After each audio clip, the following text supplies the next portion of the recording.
Welcome to the intersection of technology, cybersecurity, and society. Welcome to ITSP Magazine. You're listening to a new episode of Stories from Space podcast, where your host, Matthew Williams, examines the history of human spaceflight, the breakthroughs that revolutionized our understanding of the universe and our place in it, and the brave individuals who work tirelessly to advance the frontiers of our understanding. Knowledge is power, now more than ever.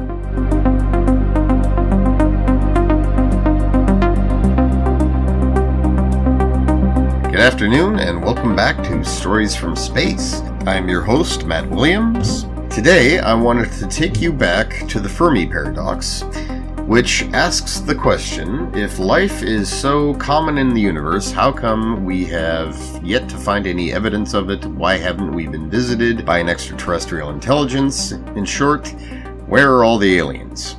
As we explored in our second episode, this paradox is named after physicist Enrico Fermi, who famously asked it among his colleagues at the Los Alamos Laboratory in 1950 during a lunchtime conversation.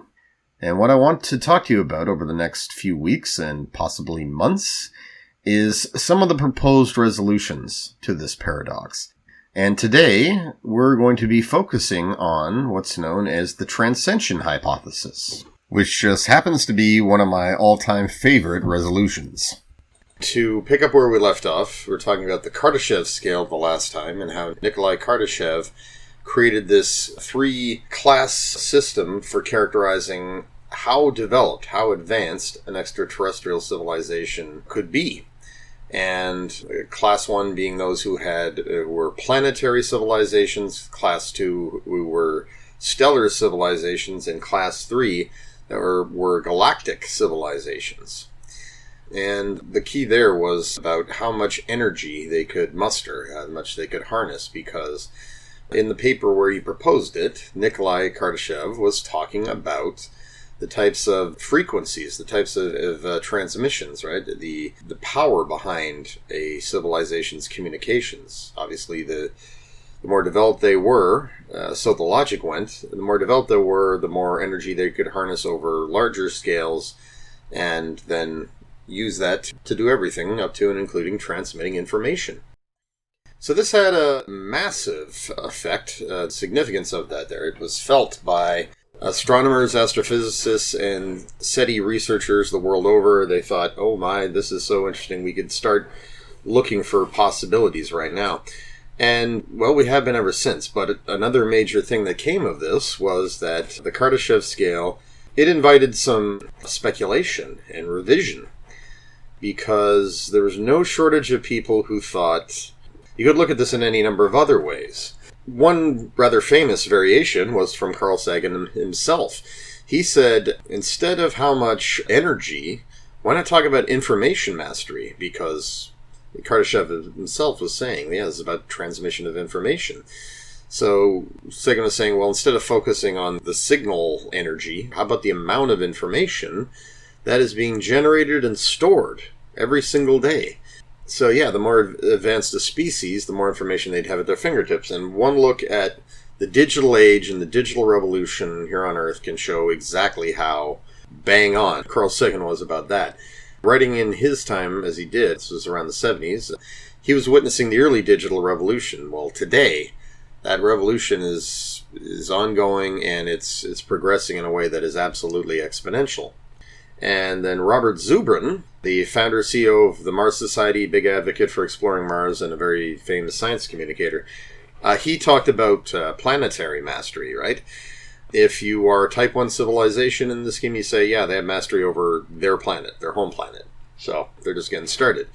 If they have mastery over more, like all within their solar system, then yeah, you could describe that as a Type 2. And then, of course, there's a lot of room for expansion there. You could say Type 3 is an entire galaxy of planetary mastery. Big leap. There's a lot of subtle levels between the two of those there, but you get the point. It's more about, yeah, how many planets and star systems even they've managed to successfully get their foot in and develop the capacity to stay. So there were a lot of these here, but, and this is where we get into Transcension Hypothesis here, it does serve as a pretty good intro to it there, because it was by John D. Barrow, and he wrote a book in 1998 called Impossibility, The Limits of Science and the Science of Limits. And he used human history as a template and said that instead of thinking in terms of how civilizations will just keep getting bigger and bigger, shouldn't we be looking at how they might actually be mastering the natural environment over increasingly smaller scales? And again, he used human history to demonstrate that. It's like ancient cultures. Hunter-gatherers right on up to the Mesopotamians and Egyptians, Sumerians, etc. They had mastery over objects that were comparable to humans in size. Like this big slab of stone, you can assemble them together, you can make a very large building, yes. But you're still working on a rather macro scale there. And it's not about how big it is, but rather how intricate and articulate you get. And over time, ancient civilizations, they worked on the human scale, but then we started getting into chemistry and physics, and we began to reach down to the molecular scale. And the moment we began to create synthetic chemicals, we were getting into what he called, his entire scale worked in minuses. So yeah, a type 1 minus would be capable of manipulating objects similar in size to themselves. So the moment we began to be able to chemically engineer things, create artificial and synthetic chemicals, then we transcended in a way. And then from that down to the atomic level, then the subatomic, and just further and further down. And so Barrow organized this very cleverly in a scale that instead of type 1, type 2, type 3, etc., he organized it downwards, where you have type 1 minus, type 2 minus, 3 minus, and 4 minus. And currently, several of these describe technologies that levels that we're at. We would definitely be at type 4 minus right now, which, as he described it, capable of manipulating individual atoms, creating nanotechnologies, and complex forms of artificial life. So rather than saying we're there, it's more like we're pushing that, we're cresting that one. And beyond that, the type 5 minus is capable of manipulating atomic nuclei and engineering nucleons that compose them. And that doesn't quite apply to us. We can smash atoms in a particle accelerator, sure. We can smash protons, the atomic nuclei of atoms, but we can't engineer nucleons quite yet to create new elements or to create supermaterials and so forth. But yeah, we're getting closer. Type 6 minus, and this is where we're really getting deep, refers to a civilization that would be capable of manipulating the elementary particles of matter, quarks and leptons, so subatomic engineering. And type omega minus, the ultimate state, would be capable of manipulating the basic structure of space and time, because once you get beneath the subatomic, whatever is left is the very fabric of space-time itself, and it's down there that you will be way past the mysteries of dark matter and dark energy. By that time you'll have everything figured out, and you will be able to manipulate space and time, and that may be the only way any intelligent life form ever figures out how to travel instantaneously from one point of space to another, or to basically interrupt the flow of time. It's absolutely staggering to imagine. In any case, the theory here, as Barrow proposed it there, it drew on a bunch of different antecedents or inspirational theories. You have singularity theory in there, the idea that John von Neumann and Ray Kurzweil and others, major futurists, that progress, technological progress, it's an exponential thing. So if you think of it in terms of exponential growth, sooner or later you're going to hit this point of inflection or singularity where the progress becomes immeasurable. If it's a graph with an x-axis and a y-axis, eventually that line's just going to start going straight up. And you have to throw away the graph because it's useless now. And Ray Kurzweil summarized that up pretty well with what he talks about, the law of accelerating returns. For every new revolutionary breakthrough that happens, the amount of time before the next one comes, just the amount of time you need to put in and work to put in to develop it, becomes shorter. And at every juncture, it gets shorter and shorter and shorter. And yeah, it's not just that the technology we have is allowing us to move faster, but the rate at which the technology is improving is also moving faster. There's acceleration rather than linear progression. So you also had Eric Drexler. He was a major proponent of nanotechnology, and he wrote a book called The Engine of Creation. What he spoke about there was, machines that are molecular in size, molecular machines, molecular assemblers. They could take ordinary matter and manufacture it into just about anything else. And when you can do that, the world's your oyster, but you could turn that oyster into diamonds. Also, you have Feynman, and his example predates Drexler there for a bit. He gave a lecture called There's Plenty of Room at the Bottom, and that was a very seminal lecture that he did that talked about nanotechnology again, and how self-assembling robots that would be able to manufacture copies of themselves, but always on a smaller scale. They just keep building downward and downward and downward until they occupied, the atomic level of space. And seeing as how atoms, on the atomic scale, it's mostly space down there, you'd never run out of room. And if you can manipulate things down there, well, then reality itself is basically it's taken its orders from you. So all of these ideas together, the idea of exponential growth and progress, the idea of smaller and smaller scales, the idea of being able to manipulate things on ever smaller scales, and that giving rise to being able to do whatever you wanted. Transcension Hypothesis is where that and the Fermi paradox, they come together, and they have this beautiful child that basically says, well, if we're thinking about this now, then there are aliens out there that have already thought about it, already done it, and maybe that's why we're not seeing them anymore, because they're no longer flesh and blood creatures. They've been able to transcend to a state of existence so advanced that, well, to our sufficiently primitive minds, they would appear, if they chose to appear at all, they would appear as gods. And the implications of that are frightening and definitely mind-blowing. Also, John von Neumann, who I think I already mentioned, because he spoke about singularity theory and computing, he also had an idea for universal assemblers. So probes that would go out into space and constantly be making copies of themselves from ordinary matter. And this would assist in their exploration. They'd be able to get everywhere. That comes up mainly in a whole other wonderful, one of my other favorite Fermi paradox theories. But in this context, it too provides a possible resolution in the idea that, well, let's say you're a sufficiently advanced species, you're in your own solar system, you've got plenty of energy, and this is like the Matryoshka brain I mentioned last time. It's providing you with all the energy you need so that you and your alien friends, you're able to upload your minds into computers no larger than a dust particle, and you've got like infinite energy there for the next few billion years until your star dies. You've got this energy, and you're able to communicate with each other and live out your existence in like simulated realities and whatnot. You can take physical form if you choose, right? You've got basically pockets of matter that you can, say, upload your consciousness into, and you can walk around inside of it like as if it were a human body or some kind of animal body or the alien equivalent. If you're doing that at home, I would imagine you'd still want to explore. Why go out there yourself? You can send out all these self-replicating probes. And to take that just another mind-bending step further, let's say these probes are uploaded with your consciousness and the consciousness of many, many other of your kind.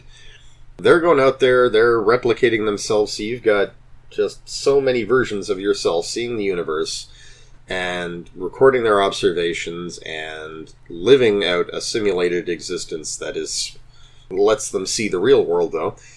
And then someday they send the information back, or maybe they're sending it back all the time, and it takes a while to get to you, but then you and your other alien friends, or your minds, you're able to see what your copies have seen, and you're able to create a much more detailed picture of the universe around you without ever having to go there.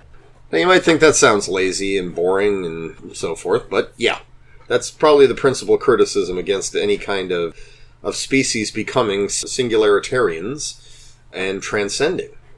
But it would allow for so much more. And another name, who I must bring up in this context, and his name is John M. Smart, and he's the CEO of the Forsyth University and the founder of the Acceleration Studies Foundation. And he followed up on a lot of this thought there, including the Barrow scale, in 2002, and he has updated his studies since because of just ongoing discovery, new innovations, new developments. So his 2002 paper was titled Answering the Fermi Paradox, Exploring the Mechanisms of Universal Transcension.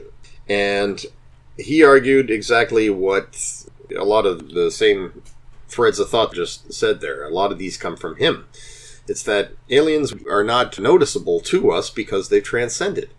They've entered into an advanced state of existence, and rather than building bigger, glitzier megastructures to accommodate their existence out there, instead of engaging in mega building, they've instead focused on optimization. They've built downward, or they've optimized the space they've had rather than enlarging it and expanding it. So in 2011, he followed that first paper up with what he is now calling the Transcension Hypothesis. Sufficiently advanced civilizations invariably leave our universe, and implications for Meti and Seti. I do believe, actually, it was the first time the Transcension Hypothesis appeared in print. And I had the honor of speaking to Smart. It was I think about a year and a half ago. It was, I believe, just shy of COVID. We had a good chance to discuss this, and it was absolutely mind-blowing, really, to get all into this there. And because a lot of these ideas, didn't really realize it at the time, are so unbelievably, they go back very far.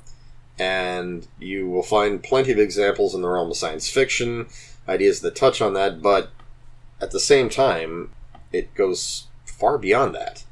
We're talking astrophysics, we're talking cosmology, we're talking about biology, we're talking about technological trends, we're talking about human history, and just the long march of engineering and innovation and where it's taking us. And this demonstrates what's so cool about the Fermi paradox sometimes, because it's like anything that we are doing, anything that we have been doing since the beginning of recorded history and even the beginning of human existence, right?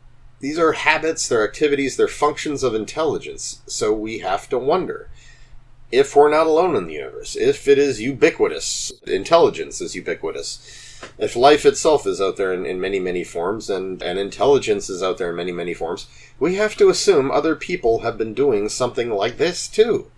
And they're asking similar questions. If they're older and more advanced than us, well, then they've already done it, and they asked the questions a long time ago, and they're living with the consequences. So that's something, whatever we can look forward to, we have to entertain the possibility that somebody else already did it.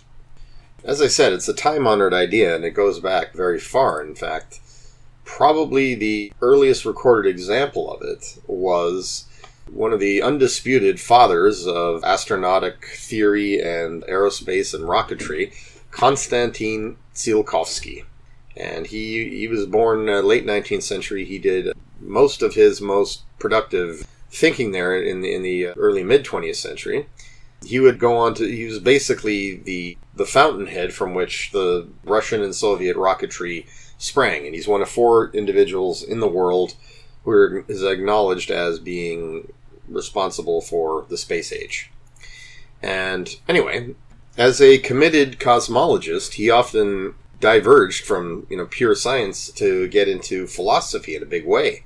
And so he wrote in an essay published in 1932, it was titled, Is There a God? And he addressed that from a cosmological perspective, where he said that, well, I believe there's something like perfect intelligence, and it's something that lies in humanity's future, and who knows, quite possibly it's already been achieved by other life forms in the universe. And to quote from the essay, millions of milliards of planets have existed for a long time, and therefore their animals have reached a maturity which we will reach in millions of years of our future life on Earth.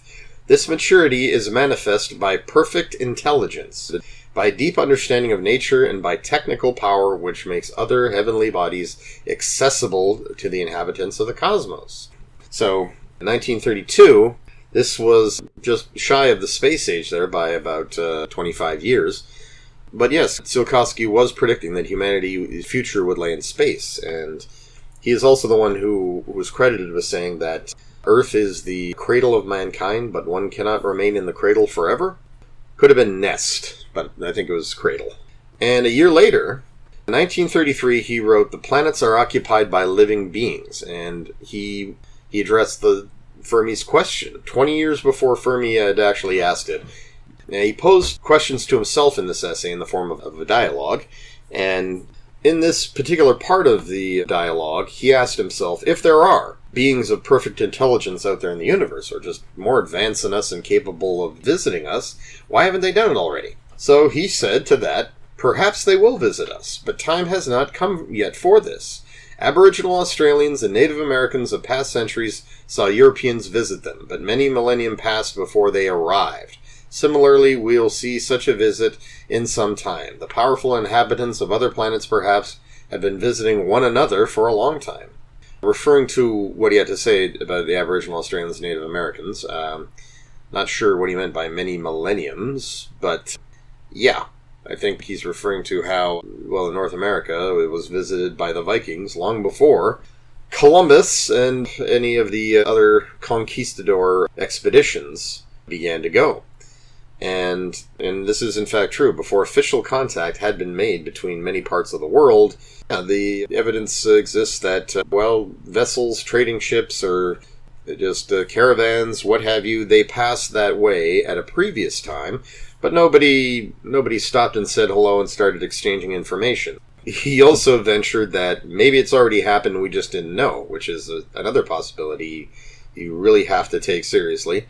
He said, "Our facilities are too weak to perceive these signs. Our celestial neighbors understand that at a certain level of knowledge, people themselves will definitely prove inhabitants of other planets." So, addressing the possibility that much more advanced civilizations already tried to make their existence known to us, right? Like, they passed by and they tried to say hello, but somehow we weren't able to answer. He said that our facilities are too weak to perceive these signs. Our celestial neighbors understand that at a certain level of knowledge, people themselves will definitely prove inhabitants of other planets. In addition, there is no good of informing about inhabitants of planets, lower animals from the Earth, along with the majority of humankind, because of the low degree of their development. What if this knowledge does harm? Time must pass until the average levels of humankind's development is sufficient for non-earthly dwellers to visit us. So he implied that, on the one hand, it could be they did try to make contact, but we are just not advanced enough to recognize the signs for what they are. And on the other, kind of implies a bit of a prime directive that advanced intelligence may make it a habit of avoiding primitive beings.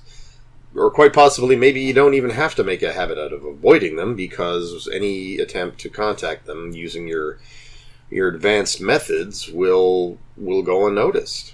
I do like the idea of a prime directive, because, a spaceship can land and you can pop out and look at people around you, and clearly they're going to recognize you as being not of this world. And the dangers of that are considerable, so it stands to reason a wise, highly developed, highly advanced species would say, just don't do it. Let them find their way to us. Let them realize that there's a world outside their boundaries and that they are free to enjoy it when they're ready. So yeah, all those arguments of Tsiolkovsky, it predicted what Kardashev said, it predicted what Carl Sagan would say. It is a question that is really, really old. So, in terms of what Smart argued, and this being the implications for Meti and SETI, his second essay, Meti referring to messaging extraterrestrial intelligence, and SETI referring to searching for extraterrestrial intelligence. So first, to give you a quick précis of what he had to say about the Transcension Hypothesis, because it's really quite good. He said, "The Transcension Hypothesis proposes that a universal process of evolutionary development, or evo-devo, guides all sufficiently advanced civilizations into what may be called inner space, a computationally optimal domain of increasingly dense, productive, miniaturized, and efficient scales of space, time, energy, and matter." And in terms of where this would drive us, where these advanced civilizations would be compelled to go to, and how this would mask their presence from us and other lesser species, he said that they would find their ways to black holes, because black holes are in so many ways. From the computational physics, or the physics of computation standpoint, and just in terms of energy, they're ideal. Black holes, if you remain outside of the event horizon, which is basically their outer boundary, you remain beyond that, and you'd be crazy not to, you would have access to massive amounts of light and radiation that is constantly swirling around the edges of it. And that is, in fact, how we're able to image black holes today, is that you capture the bright area that is around their event horizon. And that's their crazy gravity has pulled in all kinds of matter from the surrounding universe. It's now been broken down. A lot of it is just light that was captured by the curvature of space-time. And the rest of it has basically been spun up to velocities so great, they're moving at a relatively high percentage of the speed of light.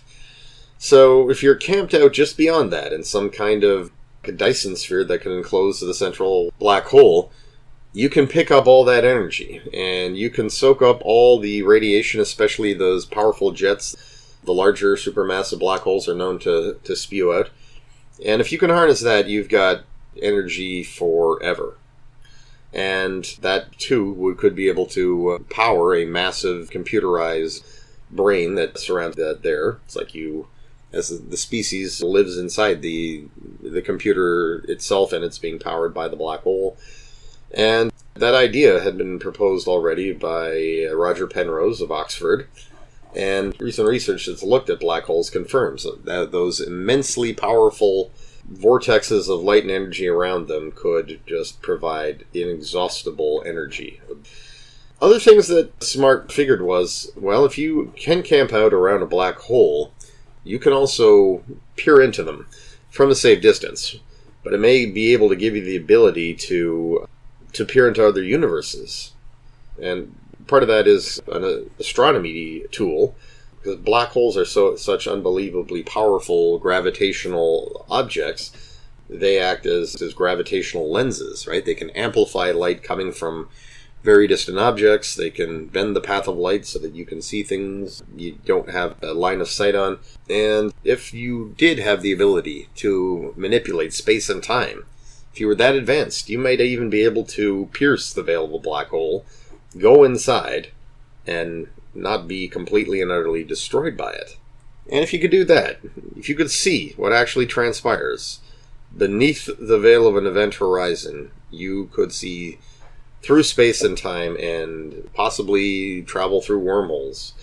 There's a lot of exotic theories as to what goes on inside a black hole, and one of which is that they're the seeds for the creations of new universes. So that is something a T-minus Omega civilization might actually want to do and might be getting up to. Peek inside and see a new universe shaping, right? What's it going to look like?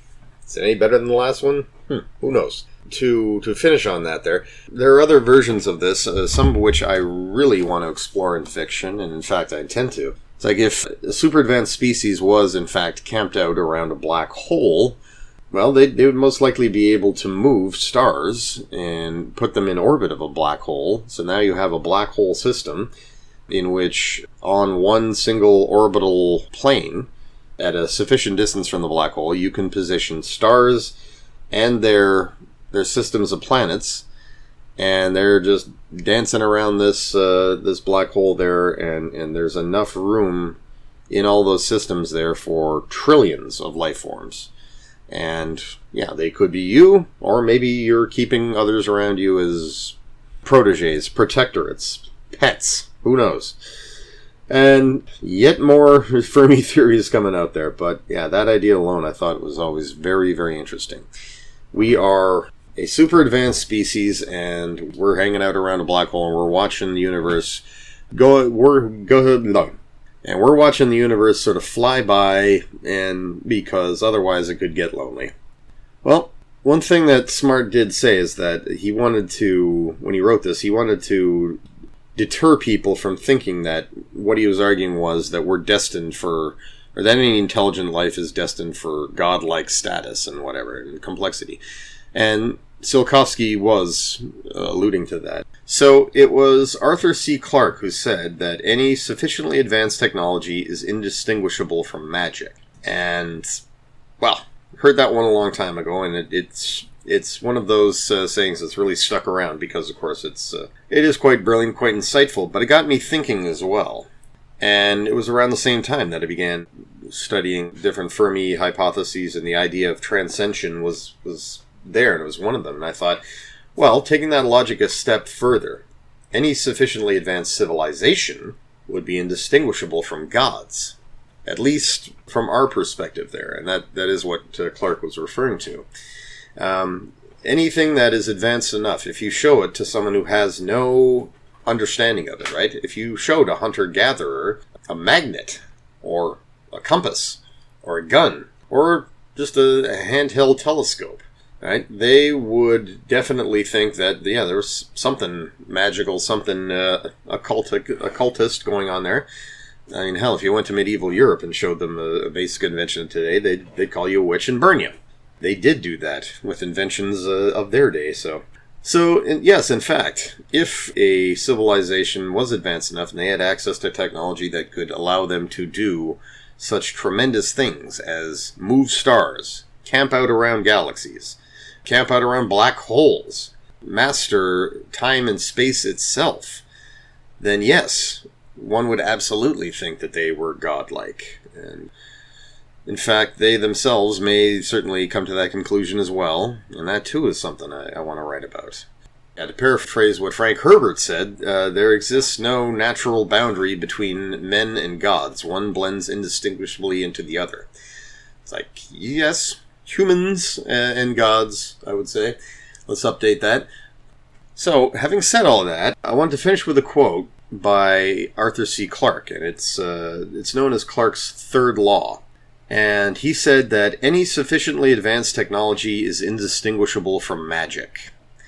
And he's absolutely right. Others have said they've added that to the primitive mind, or to the uneducated mind, or whatever. They've made that caveat, right?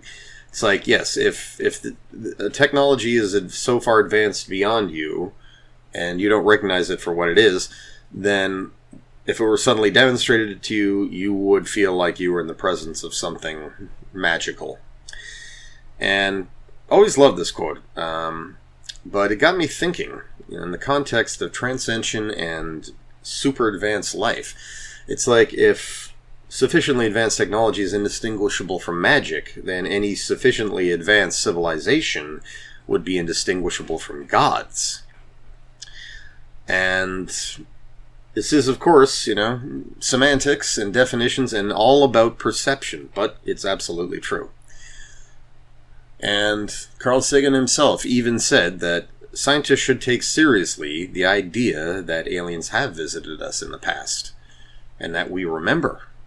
It's just that, given our stated development at the time, we may have converted all that into some form of mythology, and he even gave examples of contact scenarios where, long after the fact, it was told in very sort of mythological, very spiritually steeped ways, but it did refer to real events.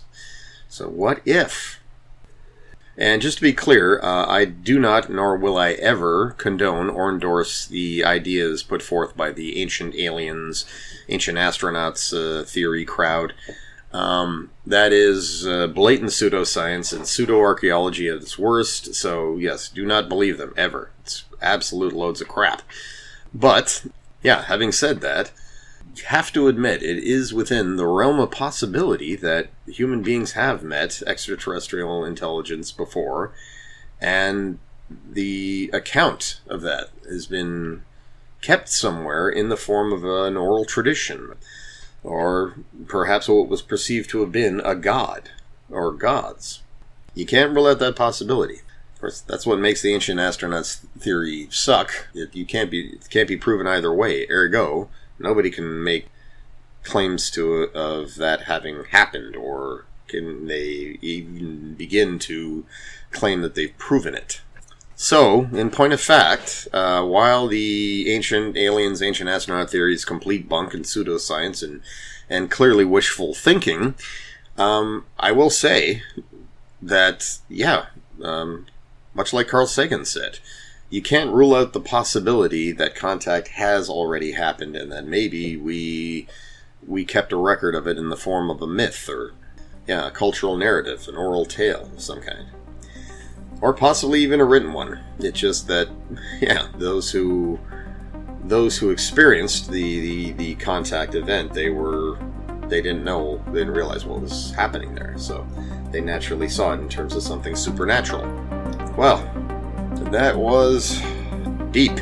So next time I would like to tackle what the runner-up for that little poll, which was the planetarium hypothesis, because it too is one of my favorites. And yes, the berserker hypothesis has got to get in there somewhere, because that one's just so fun. Scary, but fun. Until next time, I'm Matt Williams, and this has been Stories from Space. We hope you enjoyed this episode of Stories from Space podcast with Matthew Williams. If you learned something new and this podcast made you think, then share itspmagazine.com with your friends, family, and colleagues. If you represent a company and wish to associate your brand with our conversations, sponsor one or more of our podcast channels. We hope you will come back for more stories and follow us on our journey. You can always find us at the intersection of technology, cybersecurity, and society.